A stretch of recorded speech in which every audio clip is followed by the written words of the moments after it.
Hi, I'm Maggie. Hi, I'm Mark, and this is Spatial Report. Welcome to the Esri Canada podcast that connects our user community with the latest and coolest trends in the world of ArcGIS. On today's show, we've got our stockings full of gifts for our year-end What's New Spectacular starring our GeoGeeks. That's right, Alison, Justin, Sue, and Brandon are here to celebrate the holidays by sharing 3 new features and enhancements in ArcGIS Pro, ArcGIS Enterprise, our mobile apps, and ArcGIS Online. Ho, ho, ho, merry mapping. Let's get started. Maggie, Samson, it is now December. Happy holidays! Thank you, and happy holidays to you too, Mark. I love the holiday season. Yeah, it's fine. I don't have a tree or anything, but I'll try to celebrate somehow. Yeah, I get some jingle bells up in your place, cheer it up a little bit. Put some tinsel, all that kind of fun stuff. I'll work on it. But it is such a festive season that I think we need to celebrate by unloading all of the great new features that we have in ArcGIS. So we have invited all 4 of our GeoGeeks to join us in this supersized edition of the GeoGeek segment, where they're going to share 3 things about their products and what's new with them. Absolutely. We've got a lot to cover, so let's just get right into it. It's now time for the GeoGeeks, our regular segment where we bring in a subject matter expert to tell us what's noteworthy in our core ArcGIS products. But today, we're bringing them all together, all 4 of our peeps, to tell us about 3 things you should know about our latest releases. To kick things off, gliding in from the Rideau Canal Skateway with a Coco and a Beavertail is our skating superstar, Alison O'Brien. Welcome, Alison, back to the podcast. Hey guys, how's it going? It's great. Exciting to have our wrap up and have you back on to share what's new in ArcGIS Pro 3.4 and the latest release from November with us today. I'm excited to share some of these updates for you guys. So you gave us a little sneak peek of what we're looking at. Let's start off with the first thing that I know you're excited to talk about, which is being able to set time periods for offline licenses. Can you tell us more about what that is and that addition to the software? Yes. So the first thing I wanted to bring up to you guys was that there's now an option to set the time period to take ArcGIS Pro named user licenses offline so that you can work in a disconnected environment. So by default, this is enabled in ArcGIS Online. However, as the organization administrator, you can manage whether the licenses can be taken offline and for how long. So these settings are made for the organization as a whole, not individual members. And then there are 3 options when you're modifying if users can take licenses offline. So first we have members can take ArcGIS Pro offline for the max allowed duration. So that means that they can take ArcGIS Pro offline until your license expires or the ArcGIS Online subscription end date, whatever one of that comes first. And then second, there's members can take ArcGIS Pro offline for a set period. So this is the new thing. So basically the administrator can set the amount of days allowed to take the license offline. And then on the end user side, you're able to check out the license for any number of days up to the limit set by the administrator. And then lastly, we just have members cannot take ArcGIS Pro offline. Yeah, I think that's going to be really helpful to be more flexible with licensing, especially when it comes to offline situations like you mentioned. So I really love that new feature. I also know that in ArcGIS Pro, they've done a lot of work trying to evolve charts and continue to improve the charting capabilities in Pro. So they have introduced a brand new chart type. So tell us a little bit more about it. Yes. So they came up with, it's called Create Combo Charts. So this chart combines bar and line series in one single chart. So it allows you to choose the appropriate series type for your data and compares series of different types. So they support dual y-axes, which are quite useful when exploring relationships between series of different scales. So this means that you can display a y-axis on the left side and the right side of your chart. And so like you would use a secondary y-axis when, let's say, like the magnitude of the value is less important than how the trends are related between the series. So an example of how you can use the combo charts would be like you can compare the total daily precipitation with the average, minimum, or maximum daily temperatures during a specific month. So you can basically, like an example would be comparing the precipitation with the temperatures that day. That's great to hear. I love whenever they add new chart things in ArcGIS Pro. Spatial stats is my favorite. So I think that's a pretty exciting add-on and a good example because I was having a little hard time visualizing that. Makes sense though.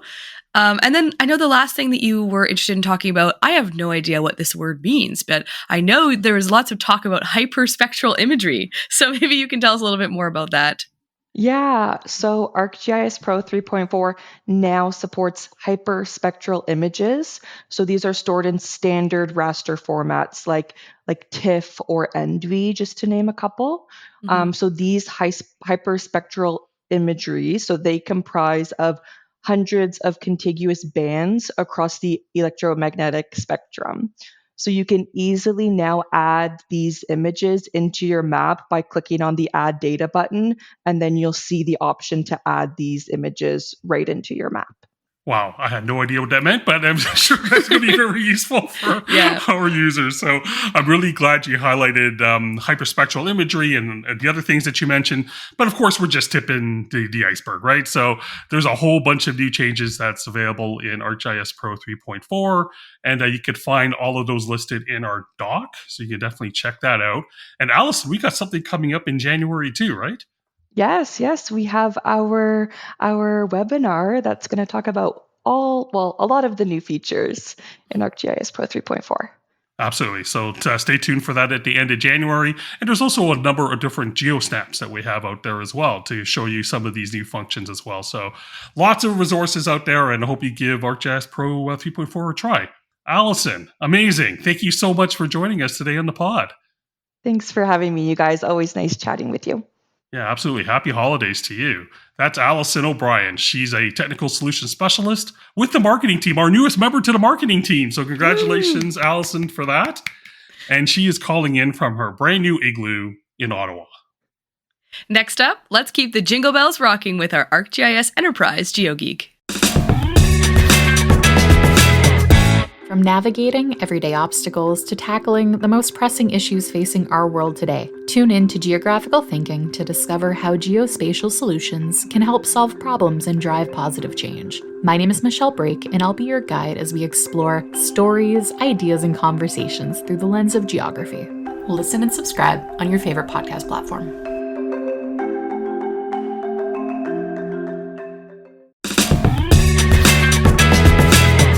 We are back, and joining us around the virtual fireplace is our holly jolly soul himself, Mr. Bonhomme, Justin Broussard. Bonjour, mon ami. Holly jolly, love to hear it. Christmas time's coming up. I'm happy to be on the pod to wrap up the year. Nonetheless, ArcGIS Enterprise, a lot of changes have happened, so ready to dive into that. That's right. Yeah, we're going to cover 3 of the things that you want to point out with the newest release of ArcGIS Enterprise 11.4, which was released in November. Mm-hmm. And the first thing you wanted to mention is something that was already incorporated on the ArcGIS Online world, but is now part of the Enterprise world, and that is ArcGIS user type. So tell us a little bit more about what's going on in that end in Enterprise. Yeah, of course. So as we know, Enterprise is always a little bit behind ArcGIS Online, which is completely okay. It takes a bit of time to integrate that technology into ArcGIS Enterprise, right? But the biggest thing, user types, right? So we do know with the June update that occurred this year, there were major changes that occurred with the user types, specifically in ArcGIS Online. Well, now we can expect those to occur in the newest update for ArcGIS Enterprise.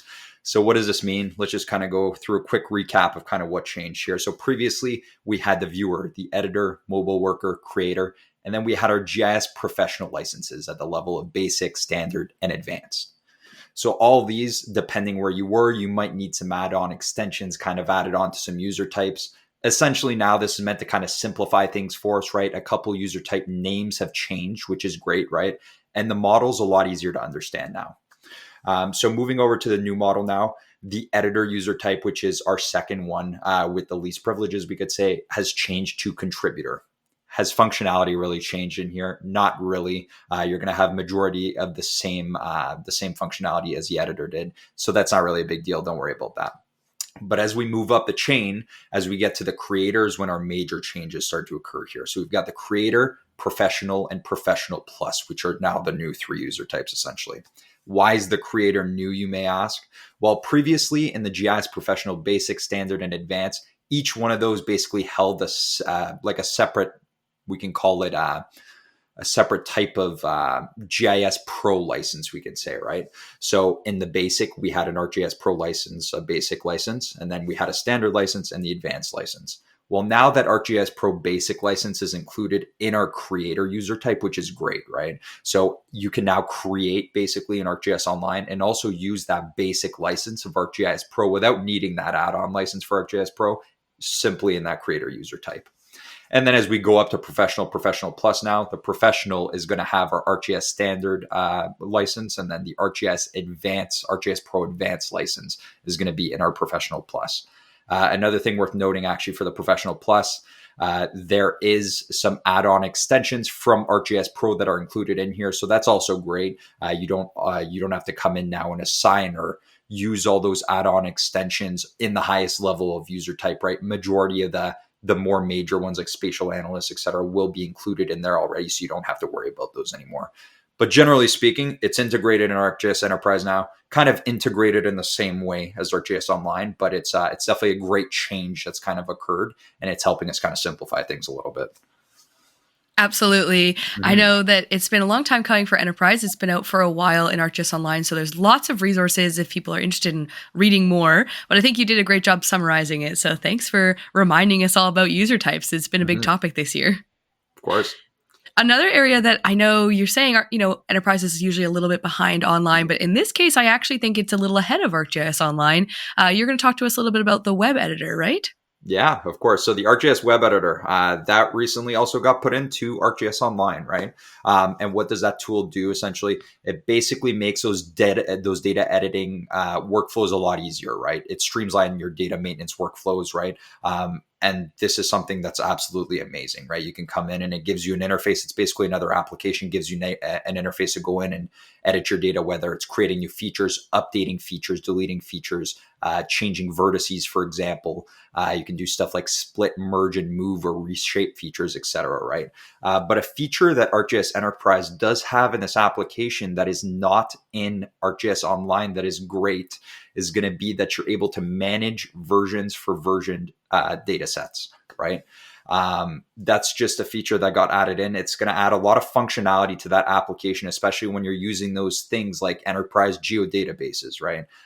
It's going to add functionality to that actual application, and it's a great addition. So it's a little bit ahead in that sense as of right now. Will it come to ArcGIS Online down the line? Who knows, right? But it's important that we stay in touch and kind of find out what's going to happen with that in the future.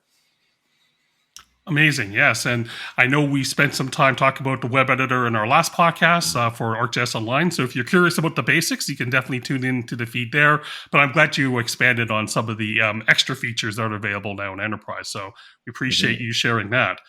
All right, this third thing, I honestly have no idea what it is. You have new item classification functionality. So talk to me about what that is. Yeah, so item classification. So this is a great feature, I think. The way I think of this really, I'm sure as we all know with the newer versions of the Microsoft products, so stuff like PowerPoint, Excel, Word, you maybe get some form of like notification now or like when you try and save a document, for example, you might get like this little box that pops up and it basically tells you to select the privacy of the item essentially, right? Whether it's internal, public, confidential, etc., right? Well, basically, the way I'm thinking of it, this is almost a same method to be implemented on your data in the ArcGIS Online or ArcGIS Enterprise platform, right? So when you have data now, if there's something, I know there's companies out there, whether you're a municipality, you're in the defense sector, banking, whatever it may be, right? Anytime that you're using ArcGIS Enterprise now and you have that deployment, you can go ahead and set the classification on those items. So what does that mean? We can set an item as confidential when we want. And here's the tidbit though. No, it's not going to be instantly hidden from the public, okay, or from your organization. You do still have to set these settings as the administrator kind of in the back end to those specific labels. But essentially that functionality is going to allow us to set those labels so that privileges could be set on them essentially. So that if there is confidential stuff, for example, or maybe you want somebody to see specific items and only specific items within your organization, you can set that up so that that is a thing just based off that label code. So another great feature, something that's going to be very useful. At first, I wasn't necessarily sure about it on my end in software like PowerPoint and Excel, for example, right? But I could definitely see the use behind it, especially when you've got that really confidential data that you don't want getting spread around. So another great feature that got added in. Yeah, absolutely. I think it's really good to see that this release had a lot of stuff for the administrator, the Definitely. simplified identity process and making sure that you have your data secure and organized. It's a big step forward for ArcGIS Enterprise. So thank you so much for sharing that with us. Yeah, no problem. Glad I could share some of the new information and keep everybody up to date on what's going on. Thank you. And I'm sure we'll have you back again for more coming next year. Can't wait. That's Justin Broussard. He's a technical solutions specialist with the marketing team, and he's joining us from his gingerbread house in Bolton, Ontario. Let's enjoy a cup of eggnog during this short break, and then when we come back, we'll talk about what's new in our mobile apps. The GeoGeek parade continues. Returning from her canoeing and camping trip up in the North Pole, here's our Field Apps GeoGeek, Sue Kringle. Sue and Yeti, here Hello. to talk about all of our apps. Hi, Sue. Welcome. Thanks for having me again. It's great to have you back here to fill us in on what's been going on with the big November releases. I know all of the apps saw some sort of update in that time. So maybe you can get us started off with, I know one that you use a lot, the field maps. Sure, Maggie and Mark. So we've had actually 3 releases for field maps in 2024 in February, August, and November, and 2 for ArcGIS Enterprise. And there have been a lot of form enhancements lately, but I wanted to talk about some of the notable updates in working with the map, which is the star of your field maps data collection project. So now in your ArcGIS organization, you can directly open the map viewer from Field Maps Designer. So it's easier to make changes to your map while working with the form and going back and forth, which I find I do a lot. For working offline, we've also provided a few new options. The Field Maps Designer app allows you to enable offline. So if your mobile users go into situations with no connectivity, they have an option to then go offline. Usually working both with the online and offline map are available options, but with the latest release, you can disable offline to prevent mobile workers from adding offline areas, so they only work with online maps, which are constantly up to date. And you can also enforce that mobile users only work with offline versions of the map. And this is a useful feature that a lot of our users have actually asked for because they want to have some control in how their field crew work with the map. We also have a couple other options. So Field Maps, because it combined our old Explorer and Collector app, it allows you to add markup, and you can add markup whether you're editing or just using Field Maps in a read-only format. But again, some of our users didn't want to have markup, so we can now disable that as well. And finally, we've provided in the November release some industry-specific templates to get you started from Field Maps from scratch very quickly. And templates have been available with our other data collection apps, Survey 123 and Quick Capture. So Field Maps, we're catching up to that. We're initially offering 3 industry-specific templates with more to come. These map templates include predefined layers with forms, with some logic and calculated expressions. And the map has some pop-ups and symbology already defined. Once you create the map with this template, you can easily customize the map, layers, and forms to fit your needs. And that's just a few of the new map capabilities with Field Maps this year. I love that, and I'm really glad that a lot of our user input has been integrated into these improvements. So I think that's really great that our developers are listening to our users. That's fantastic news. All right, so the second app, I know this is one of Maggie's favorites, is ArcGIS Survey 123. So tell us about what's new, especially in regards to grids. Yeah, Survey 123 is very popular. It's not just your favorite, Maggie. And we've had 3 releases in June, September, and November. So grids, just to talk a little about what grids are, is they allow you to have a better format for your questions in the survey. And Survey 123 has always provided two options for collecting with the survey: the mobile app that the users download from the app stores on iOS, Android, and Windows, and also the web app, which you don't need to download and works in a browser, whether you're on a tablet, desktop, or a mobile device. So previously, the grids were only supported on the app. And you use this grid layout so you can arrange your questions in the survey side by side. Usually the questions in a survey form are arranged to take up the full width of the screen. Using a grid, it's a lot more useful because you can now make the most of your layout, especially if you're using it on a tablet, laptop, or desktop monitor. You can maximize how many questions you put in within the form, and it reduces the need for your survey users to have to scroll up and down all the time in the form, and you can better mimic that paper form in a digital survey. What's kind of interesting is you can use grids with pages, and you can also use URL parameters to adjust the width of the grid in the form, or so the browser you can maximize that space and use the most ideal for your survey. And I know, again, this is one of those features a lot of our users have wanted, that grid layout support in the web form. You still use the Survey 123 Connect app to author them. That's great. I know that, like you said, it's been waited for a while, so it's good to hear that that's an option now. I'm really excited to see that in Survey 123. Yes, my favorite one. It's the best, but it's not the only one. There are a lot. They're all great, and Quick Capture certainly has a lot of value as well. So, what's going on with Quick Capture this year? Yeah, so Quick Capture, we had a release in March and one in September. I think what an interesting capability that we recently added is how you work with those project variables. So Quick Capture is designed to enable very rapid data capture at the tap of a button. So typically most of your attributes, they are configured for automatic capture with each tap of a button, but you can add up to 10 user input variables, allowing your users to provide additional information. So, for example, they might want to type in some additional text or comments. This year, we allow you to configure those project user input variables using a dynamic list.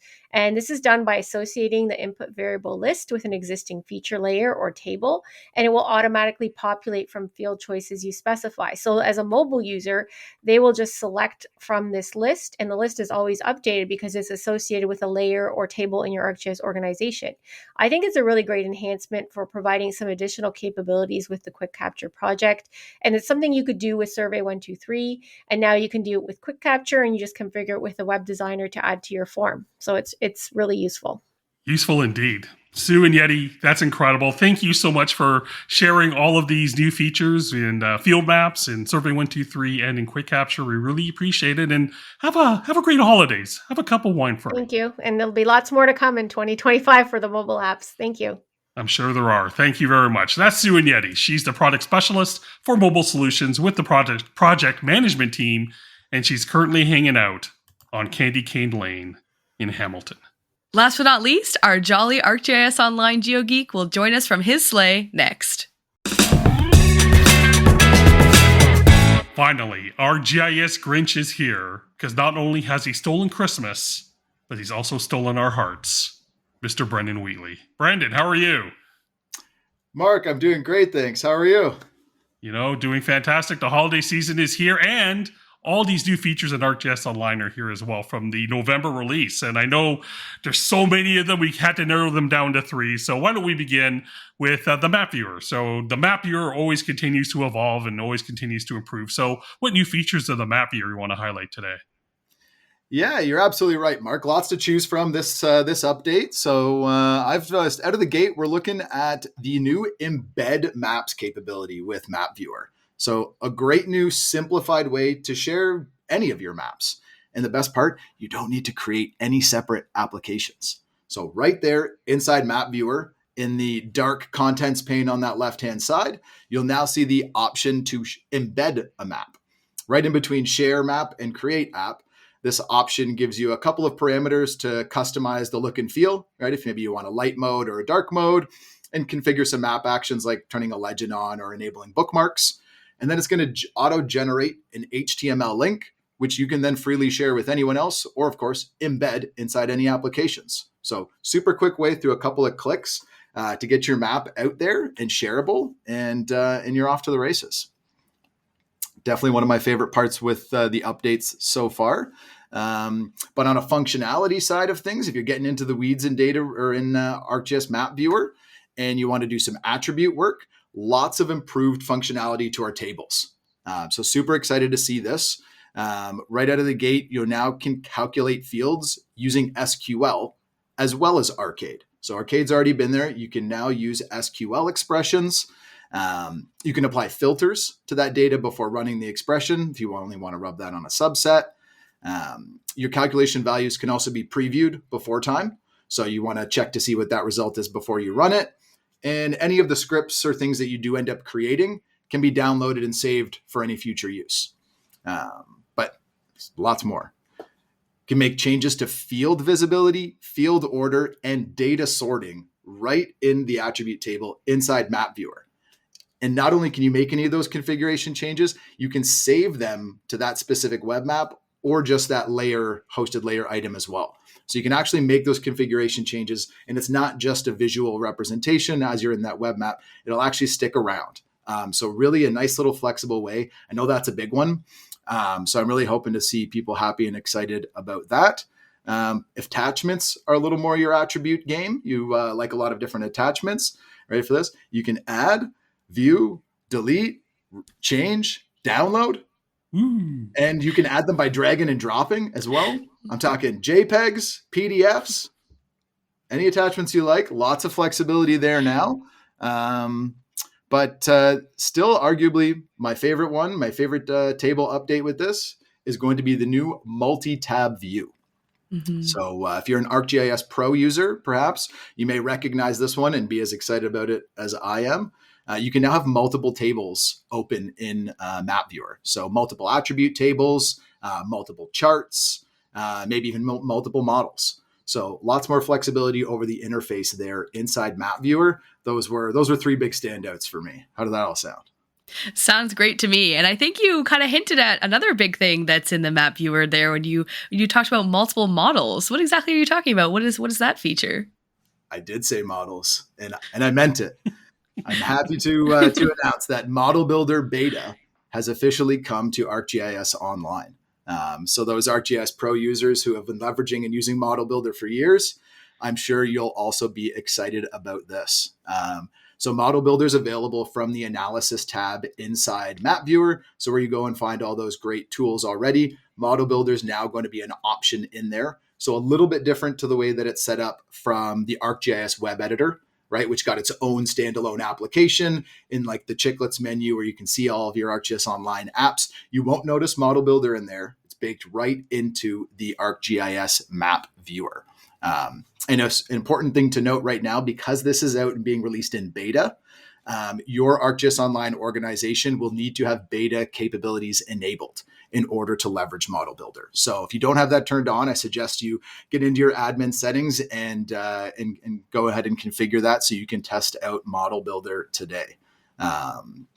Looks like out of the gate, there's going to be over 20 different analysis tools that you can take advantage of, all nicely color-coded as well. You can tell the difference between whether it's a tool, what's your data, what's an output. And in terms of inputs, you can, of course, put any of your own ArcGIS Online data into any of your models, any data that may be shared with you, shared across your organization, and you can even leverage data from the Living Atlas inside any tool inputs as well. And if we're going to talk about inputs, got to talk about what our outputs are. So nice part as well about Model Builder outputs is you have the option as to whether you want those layers to just generate a temporary intermediate layer. For example, you have a buffer in the middle of your Model Builder workflow. Do you want to keep that buffer as a hosted feature layer? You certainly can. Or you can just have that be a temporary layer that gets discarded once your model's done running. If you don't need that buffer, just another way to help kind of reduce any clutter, cut down on any hosted layers that you may not want to be kept around, and of course, increase the performance of your model while we're at it. So lots of great things coming to Model Builder, even in this beta release. And of course, as well, that great history pane that was added quite a few updates ago, all of your model processes are going to be reflected and shared in there as well. So all those buffers, anything that your model produces, you're going to get a record of that in the history pane. So super excited to see that, and can't wait to see some use cases that come out of the new model builder. Yeah, it's amazing that model builder, you could do all this stuff online. It really is another step in the evolution of ArcGIS Online, which is really incredible. So thanks for letting us know about that. Sort of tangential to ArcGIS Online is ArcGIS Experience Builder. And I know a lot of our users are transitioning from their web app builder applications to Experience Builder. And now we have a new tool to sort of help out with that. So talk a bit about Express Mode. That's a perfect segue. That's exactly how I would have introduced it, Mark. It's a great transition for anyone that's looking or been working with ArcGIS Web App Builder, looking to start that transition or continue the transition, which a reminder is retiring in 2026. This is a great simplified workflow to bring to Experience Builder. You start by choosing a template, just like you did with Web App Builder. And it even includes a few of the Web App Builder templates. So familiar with the foldable, billboard, and launchpad, those have carried over into the new ArcGIS Experience Builder Express Mode. Once you've selected a template, it gives you a nice streamlined workflow as well to help complete your experience and add in those great Experience Builder widgets. Those are going to be accessed from the top toolbar as opposed to the left-hand side in the Express mode, but you can select between different themes, and you still do get the capability of previewing that application in either a desktop or a mobile mode. So still lots of good flexibility in this Express mode, but some important things to note for our users as well. So you'll know if you're in Express mode if the secondary colors in the application are purple, whereas we know in the full mode of Express Builder, that default color is going to be teal. So right away, a quick visual way to tell if you're in the full mode versus the Express mode. And there's an easy way to toggle back and forth between the modes in the top of the application as well. There's going to be a nice little toggle in the header. And of course, if you start in Express mode, building your app, and maybe you want to jump out into the full mode and take things a little bit further to the full capabilities of Express or Experience Builder, you can certainly do that. So you can take your Express mode and convert that over. But it will let you know that this is a one-way conversion. So you can't go back to editing in Express mode once you've merged over to the full version. But of course, it's going to let you know, it'll give you a nice little message. And as a bit of a safety net, there's nothing wrong. You can always make a copy of your Express mode app and then go ahead and convert over and see what the full version of ArcGIS Experience Builder is. But great to see this capability coming and helping to bridge the gap for those coming from our ArcGIS web app builder.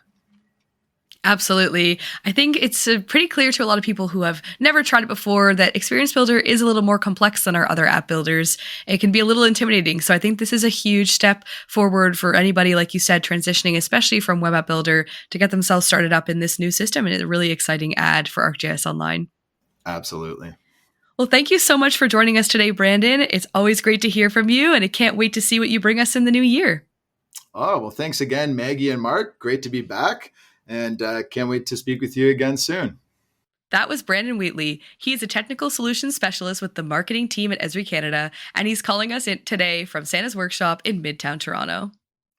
And when we come back, let's wrap things up and share a little news. We'll do that next. All right, Maggie, Samson, that was a power-packed episode of our Spatial Report podcast. Lots of things that we learned today. Absolutely. I always love these end-of-year podcasts. We get to hear so much from everybody. Absolutely. And, as much as we're having a lot of good vibes, there is one sort of sad vibe that we want to share. So, Maggie, you got some news for us. Yes, it is really sad news, but coming into the next year, I will no longer be co-hosting the Spatial Report podcast with you, Mark. Moving on to a different position here at Esri Canada as our ArcGIS Online product specialist. So taking a little bit less time for doing these episodes, but a lot of exciting things in ArcGIS Online that I'm looking forward to learning and sharing with everybody as it comes out in the next few years. Absolutely, yes. And even though it is going to be very sad not to have Maggie as our permanent co-host here on the podcast, she's going to pop in a lot because ArcGIS Online, there's so much going on, as you heard from earlier. We're going to have Maggie back all the time to tell us about all the new things that's going on in online. Absolutely. I want every opportunity I can to be on the show. I love working with you, Mark. It's always a lot of fun. So I look forward to being invited back whenever possible. You got it. But I do have to ask one huge favor, because as you may know, in this spot, we usually do our game show, and the punishment for losing the game is you had to read the outro. And in the 20 games that we've done, you've only had to read the outro 4 times, which is just absolutely humiliating. You were going easy on me, I know, but it's okay. I'm not a great reader, so it worked out for everyone. I like how it was easy on you, but you were still hard on me. So I really appreciate that. I choose what I'm going to do. You could have adjusted. You had lots of chances. Fine. So as a favor from me to you, or for you to me, I don't know how that works, I'm going to ask you to read the outro one final time. So Maggie, the floor is yours. Sounds good. Thank you for joining us on this episode of Spatial Report. Please check out our website at esri.ca/spatial report to learn more about the topics we covered today. We also post videos of our interview segments on the Esri Canada YouTube channel, and don't forget to subscribe to our monthly Getting Technical newsletter that highlights all the latest news in our technology. This podcast is brought to you by Esri Canada, a technology company that empowers people and organizations by the science of where. Mark will be back next month, and until then, happy mapping.